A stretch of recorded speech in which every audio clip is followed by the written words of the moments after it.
dólar, más de 10 pesos en lo que va de la jornada. 523, récord absoluto para el mercado paralelo, con operaciones que se están realizando a 530 e incluso más en el interior del país. O sea, con un dólar que empieza a tener un nuevo piso, un dólar tarjeta 554, con un dólar contado con liquidación cerca de 520 y con un dólar MEP en el mercado doméstico de 490, arriba de 490, también en un récord. Es decir, efectivamente todos los dólares, fruto de la tensión cambiaria y la alta dolarización a la que está asistiendo parte de la economía argentina por parte de los argentinos, en el contexto preelectoral, está generando que finalmente el dólar, por más intervención oficial, no pueda ser contenido y aún con la tendencia a la baja que el gobierno intentó mostrar como un triunfo de la inflación respecto a los guarismos de abril y mayo que mostró junio. Salvador Vitelli está en línea porque el dólar es todo un tema. Es todo un tema. La escasez de dólares la marcábamos ayer.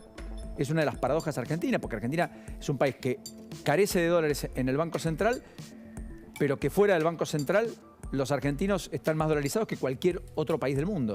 Exacto. Y en términos relativos tenemos más dólares per cápita que cualquier otro lugar después de Estados Unidos. Casi 300.000 millones.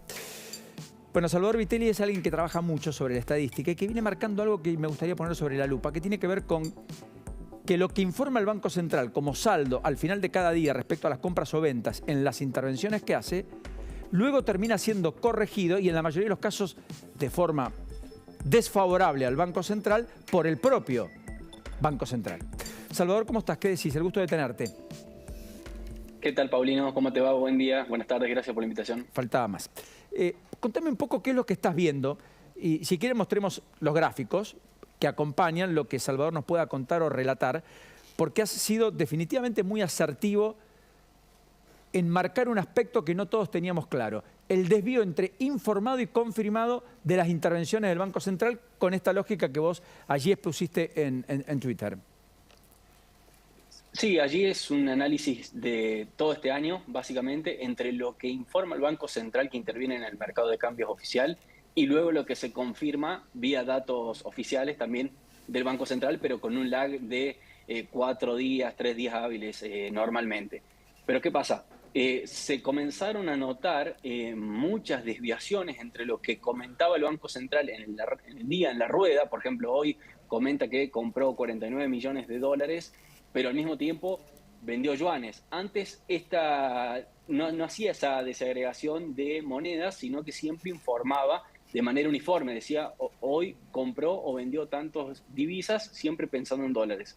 Y a partir de allí, y el motivo de trasfondo de esto no se sabe bien, lo empezó a desagregar de esta manera que comentaba, de una parte de dólares y otra parte de yuanes. Entonces, termina siendo una información bastante confusa para el público normal, en donde hoy, por ejemplo, se informó de que compró dólares, pero en realidad, en términos netos, hoy quedó vendedor en 100 millones de dólares, si uno hace la cuenta y la conversión entre yuanes. Porque, ¿qué es lo que pasa? Está asistiendo al mercado oficial mediante yuanes, no para de vender yuanes en el mercado oficial. Ahora, Salvador, esto es muy importante porque además no es que los yuanes no componen las reservas que tiene el Banco Central. Cuando hacemos la cuenta de las reservas, aún reservas netas negativas, efectivamente ponemos que hay 17.000 y pico de millones de dólares que están en yuanes. Con lo cual, si lo que estamos vendiendo es yuanes o son dólares, da lo mismo. Efectivamente, muy bien marcás que ahora hay una digresión o una separación que hace aparecer como positivo lo que en realidad es negativo. Claro, exactamente. Entonces, por un lado, en dólares la demanda no le es tan fuerte, pero luego en yuanes sí, y termina siendo fuertemente vendedor.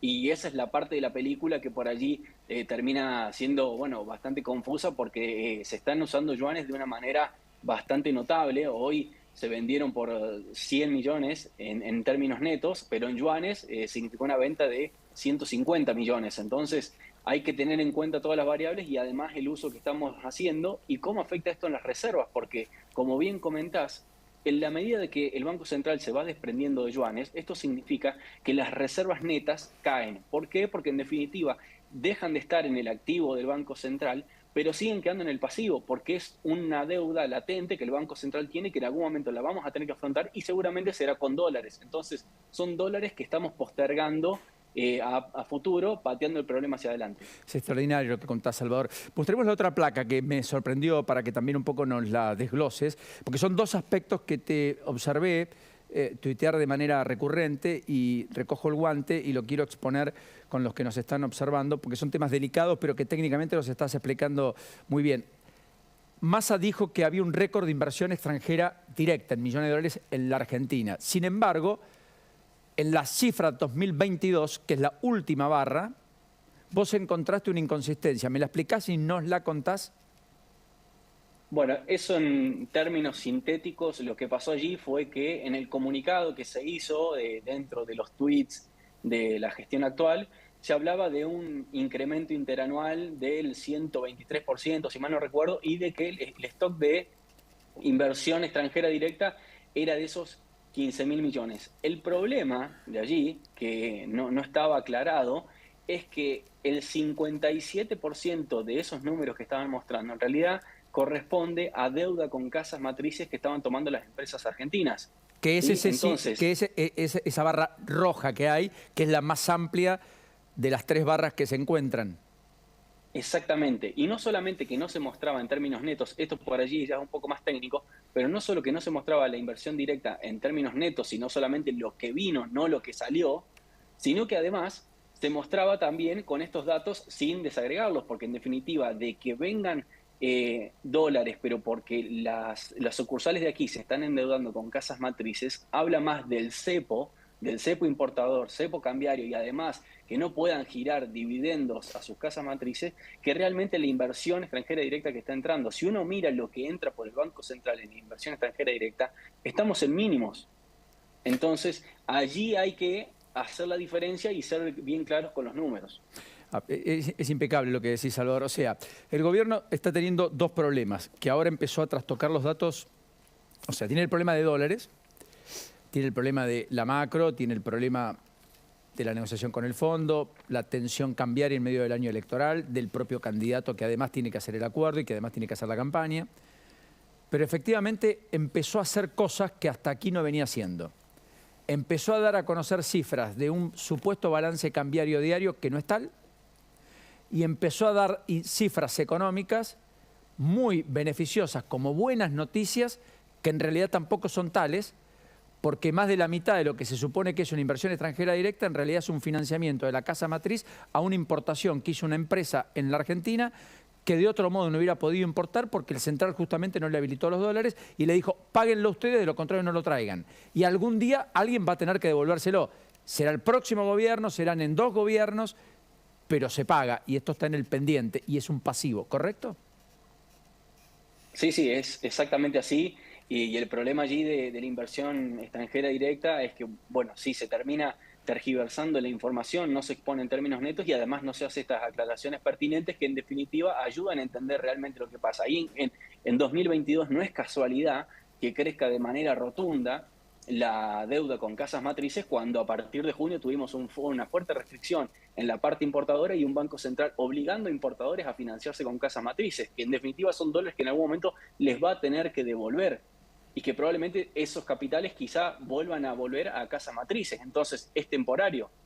Está muy bien. Pongamos de vuelta la placa porque quiero con vos corroborar un dato, Salvador. Si uno sacara esa parte, ese 57% del total, en realidad estaríamos hablando de un año de bajo nivel de inversión extranjera directa. El título sería fuerte caída de la inversión extranjera directa en la Argentina, ¿o me equivoco? Sí, exactamente. Si uno lo quita, queda en aproximadamente unos 8.200 millones de dólares, que en términos de cómo ha ido evolucionando a través de los años, es una caída que fue bastante, que se precipitó bastante a partir de 2008, si se ve. Que bueno, en 2019, luego de la salida de Macri, y a partir de allí creció, pero de manera muy paulatina. No hubo un crecimiento abrupto en términos de inversión extranjera que se vuelque a economía real en esos términos. De hecho, las líneas rojas de esta deuda que nosotros estábamos marcando, Salvador, existió en 2018 fruto de las restricciones tras el salto devaluatorio, en menor medida, muy chiquitito en 2019, un poco mayor en 2020, se agudiza en 2021 y crece exponencialmente en 2022, después de que Cristina Fernández de Kirchner le endilgara a Guzmán que estaba liberando dólares para las importaciones que no debía hacer. Después vino el cepo ampliado de Batakis y después ya las decisiones de Massa, ¿correcto? Sí, sin dudas. Bueno, allí se muestra claramente lo que sucedió en 2022, lo cual fue, bueno, completamente abrupta el aumento de deuda con casas matrices que tuvieron las empresas y bueno, que no les quedaba otra en definitiva porque tenían que importar y necesitaban esos insumos y los dólares el Banco Central no se los giraba. Incluso la deuda comercial que mantiene el Banco Central con importadores asciende aproximadamente a los 15.000 millones de dólares entre bienes y servicios de deuda comercial que en algún futuro también el Banco Central va a tener que responder por esos dólares. O sea, perdón, Salvador, porque esto es otro tema muy importante. Hay 15.000 millones de dólares que alguien va a tener que pagar que hoy no están contabilizados correctamente. No es un pasivo que el Banco Central notifique, ¿correcto? Claro, eso surge básicamente de lo que se importa versus lo que se paga. Si uno mira en bienes y servicios, descontando fletes y demás, si uno mira lo que importamos, pagamos mucho menos de eso. Entonces, a partir de allí surge la diferencia de que quién está poniendo el dinero, porque no es el Banco Central, porque no está pasando por sus arcas. Allí hay financiación de los propios importadores con casas matrices y que en algún momento el Banco Central tiene que salir a responder por esa deuda que asciende a actualmente los 15.000 millones de dólares. Con lo cual, no solo tenemos reservas netas negativas, sin contemplar este aspecto, sino que además le tenemos que poner un plus a esas reservas netas negativas, que vos me dirás en cuánto la estimás vos, porque hay varias y múltiples estimaciones, le tenemos que agregar 15.000 millones adicionales. O sea, no solo el gobierno absorbió 45.000 millones de dólares de superávit comercial en los 3 años iniciales de su gestión, 2020, 2021, 2022, a un ritmo de 15.000 millones por año, sino que además acumuló un pasivo, barriendo bajo la alfombra, no dando dólares, diciéndole a las empresas, pónganlo ustedes que después se los devuelvo, de unos 15.000 millones. Absolutamente. ¿Cuánto es las reservas netas negativas? Actualmente están rondando los 7.000 millones de dólares negativos, pero bueno, en definitiva, ¿qué significa que haya reservas netas negativas? Que por allí es un número que se habla mucho y no se termina de esclarecer de qué se trata. Significa básicamente de que los dólares que tiene el Banco Central no solamente no son de él, sino que en definitiva deben aparte. En este caso, ¿cuánto debe además de todos los que no son de él? 7.000 millones de dólares que, bueno, ha tomado prestado de sus pasivos y que en algún momento los va a tener que devolver. Salvador, por último, ¿te puedo preguntar qué proyecciones tenés para este año? En términos de, yo sé que es casi ciencia ficción y que no sos mago, pero si tuvieras que hacer un pronóstico de cómo cierran las principales variables 2023, ¿qué imaginás?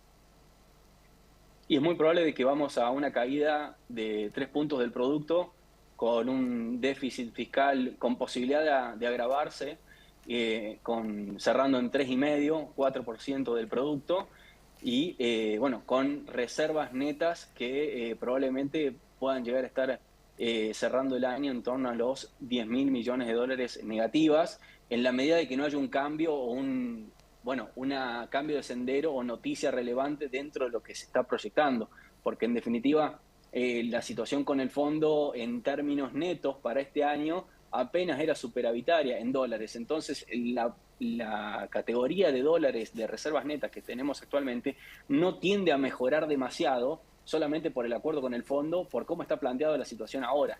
Si hubiese un cambio de acuerdo que nos hacen desembolsos extras y demás, bueno, allí cambiaría el esquema, ¿no? Pero en definitiva, eso es un poco las variables de cómo se está viendo. Va a ser un segundo semestre bastante difícil. En términos cambiarios siempre es difícil para el Banco Central el segundo semestre.